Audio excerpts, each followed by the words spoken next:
Hello అందరికీ. అందరూ ఎలా ఉన్నారు? మేమైతే చాలా సూపర్‌గా ఉన్నాం. ఈరోజు వీడియోలో స్పెషల్ ఏంటంటే చికెన్ ఫ్రై పీస్ బిర్యానీ అనమాట. చికెన్ ఫ్రై పీస్ బిర్యానీ చేసుకోవడానికి 750 గ్రామ్స్ చికెన్ అయితే వాష్ చేసేసుకొని దాంట్లో కారం, ఉప్పు అండ్ పసుపు, ధనియాల పొడి అండ్ పచ్చిమిర్చి, సన్నగా కట్ చేసుకున్న 2 ఆనియన్స్, పుదీనా, కొత్తిమీర, ధనియాల పొడి, గరం మసాలా అండ్ షాహీ బిర్యానీ మసాలా అండ్ లవంగాలు, దాల్చిన చెక్క, ఇలాచి అండ్ కర్డ్, ఒక హాఫ్ లెమన్ పిండేసి బాగా కలుపుకొని ఒక 2 అవర్స్ ఫ్రిడ్జ్లో మ్యారినేట్ చేసుకొని పక్కన పెట్టేసుకోవాలి.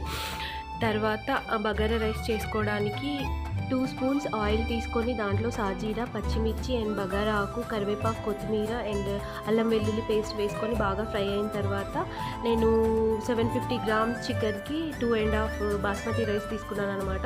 హాఫ్ అన్ అవర్ ముందు నానబెట్టేసుకొని అందులో వేసుకొని రైస్ అయితే చేసి పక్కన పెట్టేసుకోవాలన్నమాట.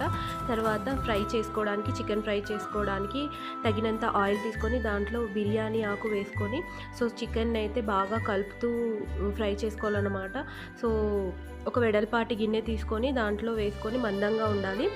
మందంగా ఉండే కడాయి తీసుకొని దాంట్లో వేసుకుంటూ కలుపుకుంటూ ఉండాలన్నమాట. మధ్యలో ఉడికిందా లేదా అని చెక్ చేసేసుకొని తర్వాత పైనుండి కరివేపాకు అండ్ కొత్తిమీర వేసుకొని సర్వ్ చేసుకుంటే చాలా బాగుంటుంది. లాస్ట్లో ప్రాసెస్ చేయడానికి అన్నమాట ఒక వెడల్పాటి గిన్నె తీసుకొని దాంట్లో రైస్ వేసుకొని పైన చికెన్ ఫ్రై వేసేసుకుంటే సర్వ్ చేసుకుంటే వేడి వేడి చికెన్ ఫ్రై